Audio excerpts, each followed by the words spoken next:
Welcome to Oklahoma GreenLight Room. We've got Jade in here. Say your business. I don't know how to say it. It's Taqueria or Taqueria Iscani. All right, so tell me a little bit about your business. Like, what all do you do? I saw pretty much the what I want to bring to Enid is authentic Mexican breakfast tacos on homemade flour tortillas. So like when I don't know, like I know a lot of people that have been to Mexico and they have taco vendors pretty much on every street, and they have homemade flour tortillas, and they have all kinds of fillings. And so that was my inspiration, and then also was just like San Antonio food, all kinds of Mexican food, but more it's towards the breakfast, breakfast part of food, because So you sell breakfast tacos. yeah, breakfast tacos pretty much all homemade on flour tortillas. Because what I've noticed in the Indian community, there's no like breakfast tacos or like no if it's Taco Bell, but there's Taco Bell, but like the authentic taste of Mexico, it is such a different flavor, and so that's what it is. I make potatoes and chorizo and egg. I'm thinking in Spanish, so hold on. And then I do custom orders, which are bacon and potato. I've done a special one, which was bacon, steak, and potatoes. That one I sounds do. good. And then I make everything from scratch, so everything is homemade. So pretty much, I want to cater to the morning company of those in Enid, the 4 o'clock or even 3 o'clock in the morning. And then, basically just cater to them because I worked at Tyson and there was nothing open. There was only McDonald's and gas station. You know how tiring it is? Always buying loaves. Yeah, I was there. Yeah. And so like that's where I was like, hey, might as well start this. And I've got a lot of people that have supported it. So, I hopefully continues to grow. Awesome. Well, you said Mexican style. Are you from Mexico? Oh no, no, no, no, no. No, I am actually Native American. I was born in Lawton, Oklahoma. I have lived all my life pretty much in Oklahoma. I only lived in Texas for 1 year. But other than that, no, I'm more Native American. I'm mixed, but I have more Native American than I do anything else. What tribe are you? I'm Wichita, Kiowa, and Hopi, which Wichita and affiliated tribes are out of Anadarko. That's a lot. Oh yeah. I'm I got. Muskogee, but Hey, Indians are natives. Natives yeah, are natives. yeah, there's a lot of them. Oh yeah, definitely for sure. Them Cheyenne and Arapahoes. Yeah, they the favored ones because they get that per cap. Yeah, we don't get no money or anything. So. No. My tribe helps out. I give a big shout out to the Wichita tribe because like situations that I was in this year, they help help me out with that.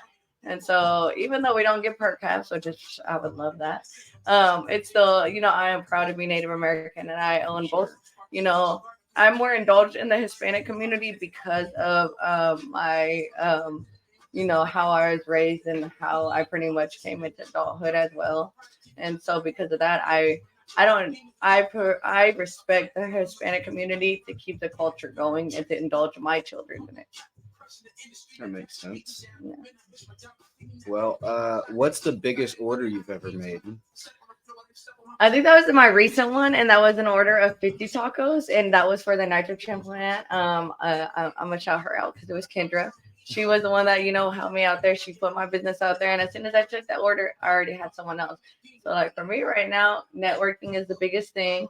Eventually, it'll get there, but yeah, 50 tacos, and I was proud of myself for that because I made it within probably like an hour and a half, and that was 4 different fillings. So, and it's only me by myself doing this company. There's no one else helping me. There's no one else prepping the food. There's no one else, supporting me really besides the community of Eden. Yeah, that's good. That's Yeah. it's like it'd take me way longer to do something like that. Oh no, it took years of I'd, practice. That's I'd for probably sure. give up in the middle of doing it. Oh, Like, hey, you guys are screwed. I have gave up multiple times, but the thing is, you just got to get up, keep trying. Practice makes perfection. That's all it takes. How long have you been cooking? Yeah, I'd say what is our 10 years? Yeah, probably say 10 years. I'd say 8 of that was tortillas, like actually authentic Mexican food. So I just learned by watching. No one really, showed me. Sometimes I had people tell me, this is this, or like one of my menu items are the swag or the mother-in-law. Well, now the ex-mother-in-law, but it's the mother-in-law la suegra, and she was the one that taught me how to make that. And so pretty much I've just learned by watching, and that's also with my Spanish as well.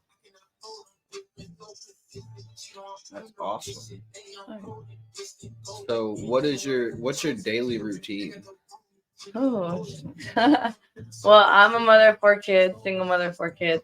So my day starts when I do have orders. Right now, it's been kind of slow, but when I do actually like and solely and or like when I only do my tacos, my morning starts at 3:30 in the morning, and so I start out 3:30 in the morning. I start first. I clean my kitchen. It don't matter if it's clean the night before, the day before, or whatever.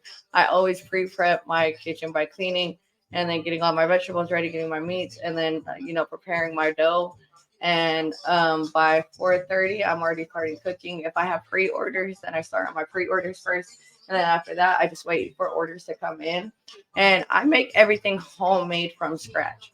So like, especially it only being me right now, it kind of takes a minute. But I always do let people know, like, hey, it's gonna take a moment because authentic food and making it, and I try not to stress because you can taste it in the food, but it's so much that like when people say they put their foot in it, that's literally like what it means with food. Like you put so much time and effort and love into the food because the appreciation you're gonna get from it. So that's usually about, I usually do that until 3 in the afternoon, and then if I get people that want platters or plates or just kind of a meal after, I do that as well. But my day usually don't end until I say 11:30. So my day is always going. Well, do you make all of your and your kids' food, like, or do you guys eat out, or Oh like? no, no, no, we eat out. No, when me cooking for everybody, I'll admit that. That's one thing I like. That's one thing I'm bad at. Yeah, which I'm like, cause I'm not naked. I'm not gonna lie. They get kind of upset because they don't get homemade tortillas. They get one or two, but other than that, I'm like, Mama's making money unless you paying me. No, no, but I do make them home cooked meals. I make a lot of Hispanic dishes. So green spaghetti for my kids right now, since it's only us, green spaghetti, Mexican sopa, huevos con, or sorry, my Spanish kicked in there, eggs and beans. And like tonight, I made chorizo and beans and a corn tortilla with cheese inside. So that's what they had. And so I try to cook, but I am. I'm not gonna lie. My last, kind of thing that I went through. I very got unappreciative people. Like I don't want to cook if people don't appreciate it, which that might sound bad, but a lot of people who relate to that will understand because unless like you really get like you wanna do it, the motivation to do it. Like oh, like you like it. Okay, let me try this. Let me try that. And so that was the thing with me. I actually wanted to do this. I'd probably say the first time 7 years ago. But the person I was with, the father of my kids, my ex husband, and I'm not trying to talk bad, but he just kind of stopped me from my dreams, was saying I needed more, not, trying to say I was missing something. But let me just say, not one person has complained about my food. So, I mean, that just speaks for itself. Yeah, that's good. How long have you been cooking? Like, how long have you had the business going? I started it on 420. Shout out to the Herb House because the Herb House was my first catering event. I literally took a pot into the store because I had like cake pans, the aluminum ones that I cater in, and then like I was missing one, so I was like, "It's the first day. You gotta start where you gotta start." And then that's where a lot of our business came from, was the Herb House, because it was 420. They were giving out free tacos, and that's where a lot of word of mouth was from, and that's where I started really kind of growing. And the first week, I only made $30, and that was when I was, advertising, working every day, but only made $30. By the end of the time, before I started again doing my business, the last week I made was $620, and that was only 3 days of work with only like probably 8 orders.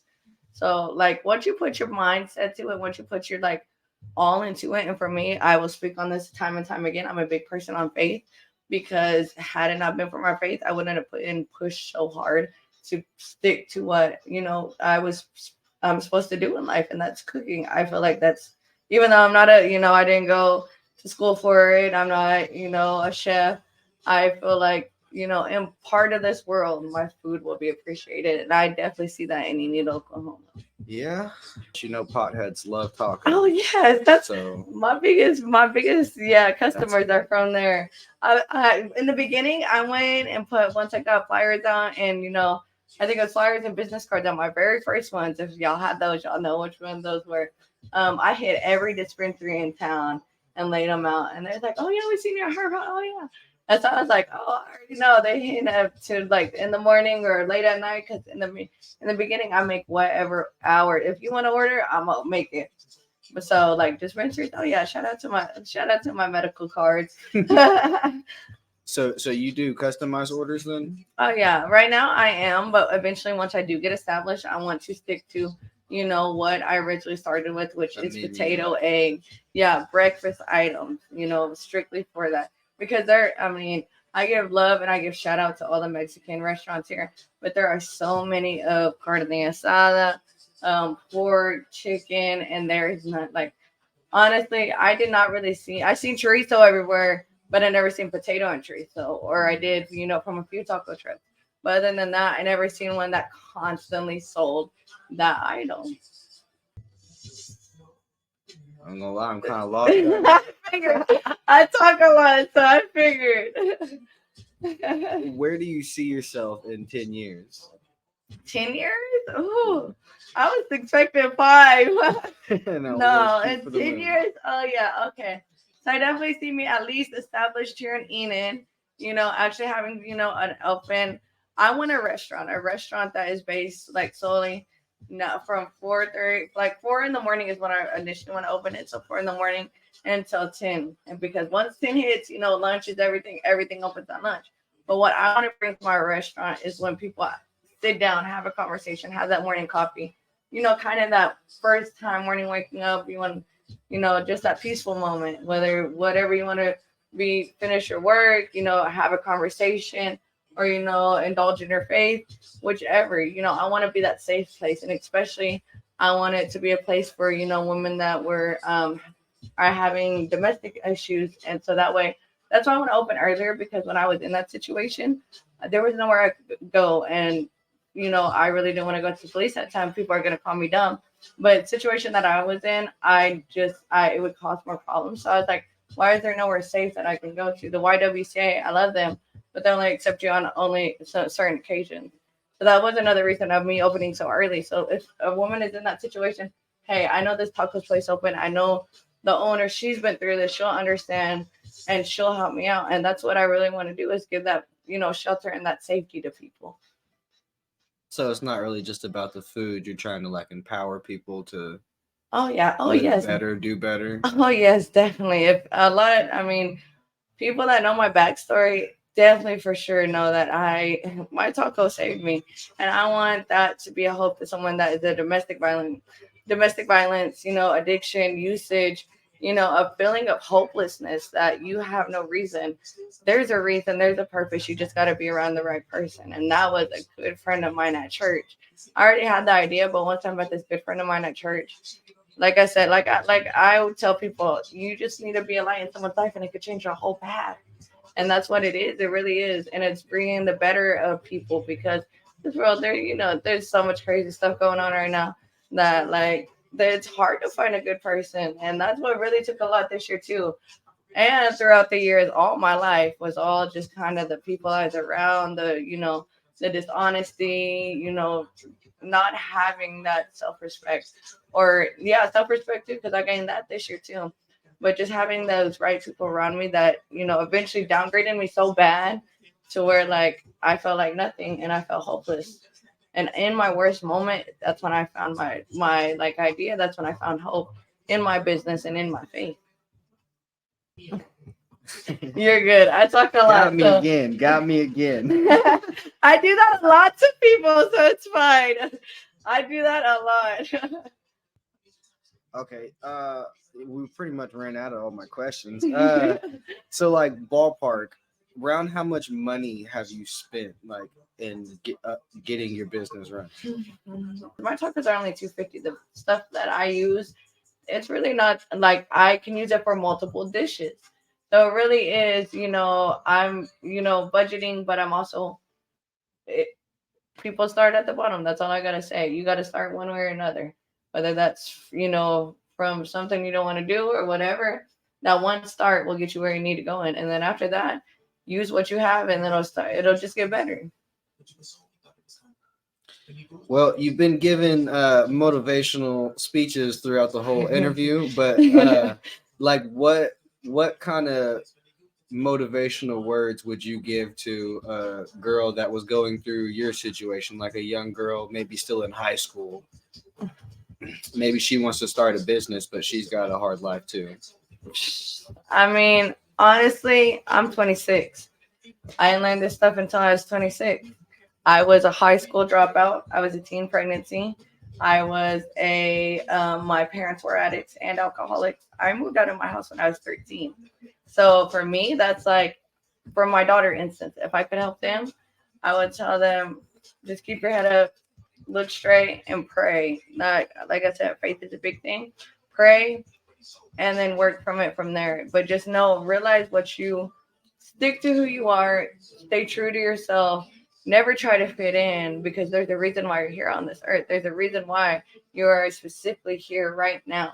And I've met people along this way. I've met people in these months that specifically came in my life for this reason along my journey.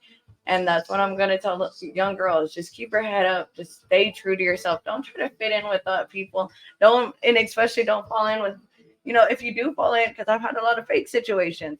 But instead of me doing what they did, or, getting an eye for an eye, I stay true to myself. And, it is what it is. I wish I could help you. But sometimes life puts people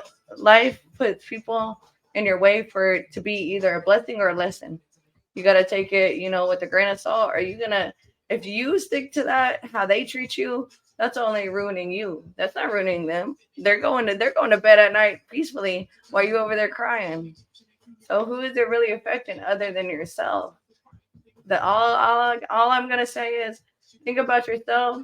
Think about who you're around. If you're single, no kids, think about yourself. Live your best life. Don't care what people think, because in the end, it's only you. It's only you that's gonna get through this life. That's what I had to learn this year. If I don't do it, who will? If I don't push, who will? If I don't work, who will? If I don't drive, who will? If I do not go out there in 100-degree heat and sell tortillas, who will for my babies? Right. Yeah, that makes a lot of sense. Yeah. It's very true. Who's gonna go out there and make money for your family? Exactly. Well, is there anything else that you want to tell like your fans or anything, like the people? I mean, my customers, muchas gracias por hacer. Pues yo voy a compitar con la mexicana parte de INER y todo. Pues mi inspiration y todo es para decir que ustedes sí pueden. Ya saben que hay muchos mexicanos que piensan que no puedo. Hay toda una situación que tú piensas que vas a quedar ahí. Dale para adelante, síguele para adelante. Si tienes hijos, síguele por ellos. Síguele haciendo esta vida por ellos. And in English, that means keep driving, keep doing what you're doing, and just push for your babies and for yourself most of all, because you have to be straight before you can make sure anybody else is straight. That's very true. If you're not good, no one else will be good. And I just want to thank everybody that has bought my tacos, who has helped us along this way, especially in this year. Just show me that one person or one customer or one little purchase or one word, it can make a difference. So just stay positive and be a light to people. Beautifully said. I was going to tell them to Google Translate it. No, I got that down. All right. Well, it was great having you here. I think we're going to cut the interview. She's got cards. You can't really see it, but we'll put pictures or so. Yeah. Boom. That was good. That's all her information. That was tight. I like that.